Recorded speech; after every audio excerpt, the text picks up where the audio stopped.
Hi, so Kellen Rouse again. Um, this is going to be a short video, and I just want to discuss using yoga as part of the trauma processing and healing process.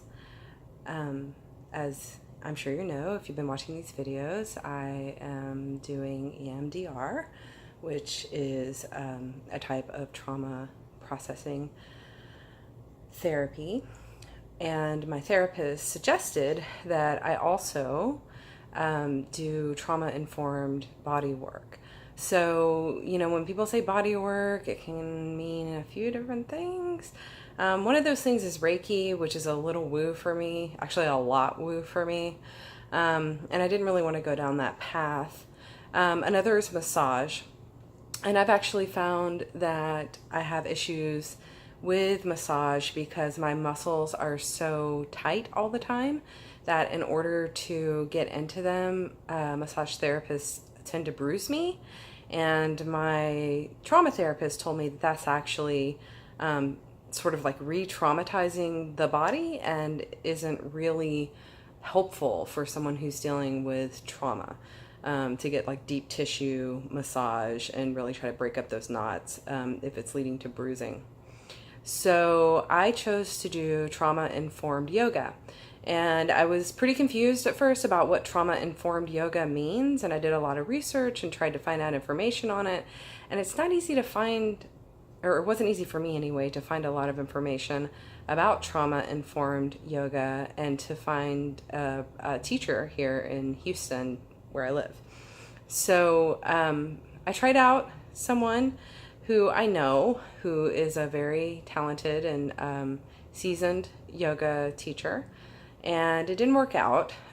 We had a private lesson, and I didn't like the way that she worked with my body. I felt kind of shamed for being a larger woman, and I don't think she meant to do that, but I didn't need to be walking away from these sessions feeling shame. So I found another teacher who who actually teaches. Her studio is like a block and a half from where I live, so that works out really nicely. And I talked to her about what trauma-informed yoga is. And she said that basically it's just a style of teaching. It's not sort of a kind of yoga all on its own, like maybe hatha yoga or something like that. That it's just using a lot of consent, like, is it okay for me to touch you? A lot of awareness of what the body is feeling and bringing you back to your breath and bringing you back to your body. And that's really what it's about for the most part. And so that cleared up a lot of confusion for me.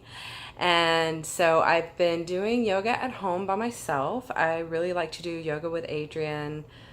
She's out of Austin, Texas. You can look her up on YouTube. She's really great. I'll link to her in the description.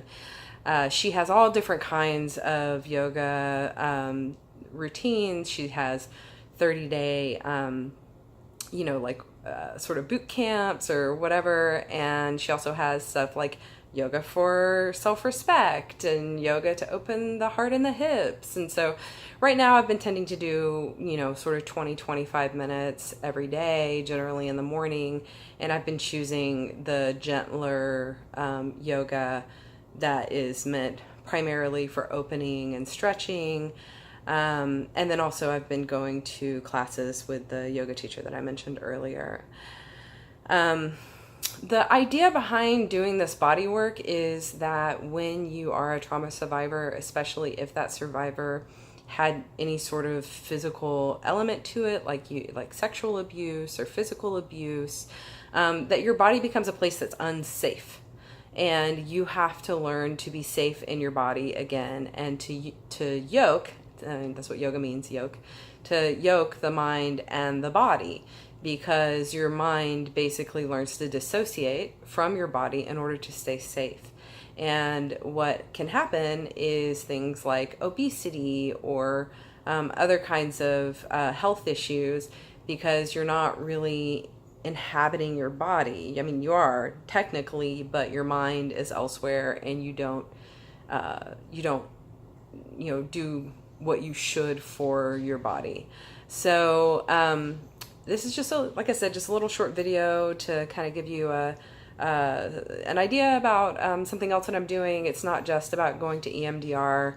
I'm also, as I mentioned in my last video, working on eating in a more reasoned, balanced way, again, to respond instead of react to my hunger, to feeling hungry.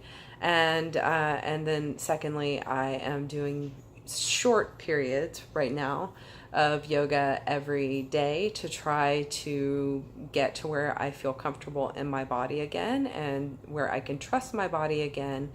And hopefully, you know, between the three of those things, I'll start to see more progress. So today I even felt like putting on makeup. I was kind of feeling myself because I got my bangs trimmed. I know they look cute, right? So I'm kind of feeling myself today and thought I would just do a little video on yoga. So see you soon. Bye.